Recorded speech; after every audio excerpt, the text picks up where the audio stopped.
हाथों को उठा, बोलो जो कुछ मैं सुनूं 100 गुना फलों को लेके आऊं, अंधकार की शक्तियां इसे चुराने ना पाए, प्रभु यीशु मसीह के सामर्थी नाम में। सबसे पहले हमें यह समझने की जरूरत है कि परमेश्वर हमारे विषय में क्या सोचता है। जब हम कर्जे के टॉपिक पे बात करेंगे तो एक कोढ़ी परमेश्वर के पास आके कहता है कि परमेश्वर अगर तू चाहता है तो मैं शुद्ध हो जाऊं। तो परमेश्वर ने कहा मैं चाहता हूं तू शुद्ध हो जा, आमीन। और बाइबल कहती क्या वो शुद्ध हुआ कि नहीं हुआ।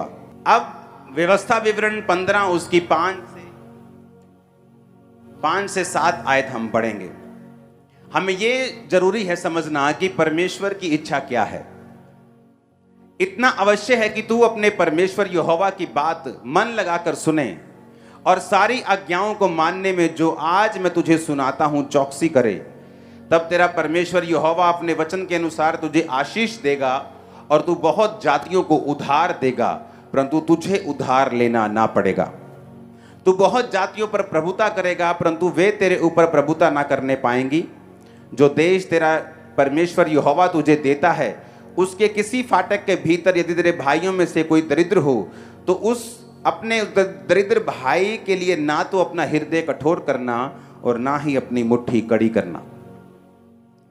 जब परमेश्वर ये चाहता था कि वो शुद्ध हो जाए तो बाइबल कहती वो शुद्ध हो गया।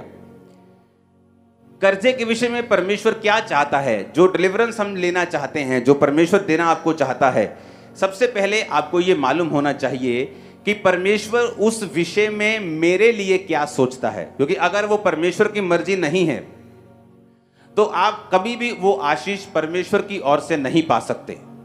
अगर वो संसारिक दृष्टि से किसी व्यक्ति के पास आती भी है वो दुखों से भरी हुई होगी, शॉर्ट टाइम के लिए होगी और आपके वंश के लिए वो बरकत का कारण नहीं होगी।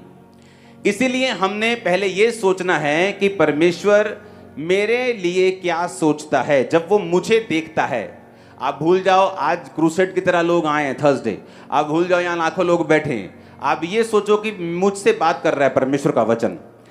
तो सबसे पहले जब हमें परमेश्वर की बरकत को लेना है, जो परमेश्वर सोचता है मेरे लिए कि वो क्या सोचता है।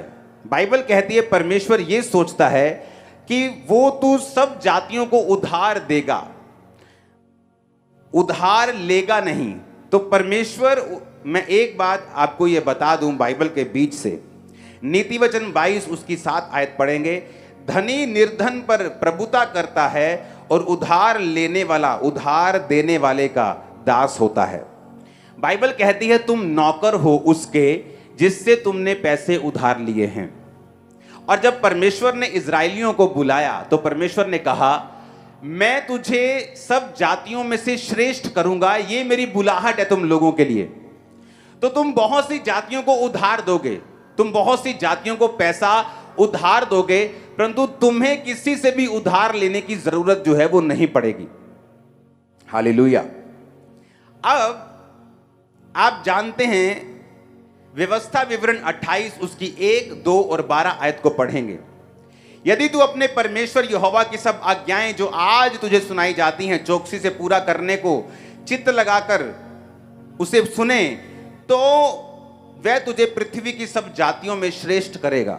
फिर अपने परमेश्वर यहोवा की सुनने के कारण ये सब आशीर्वाद तुम पर आएंगे।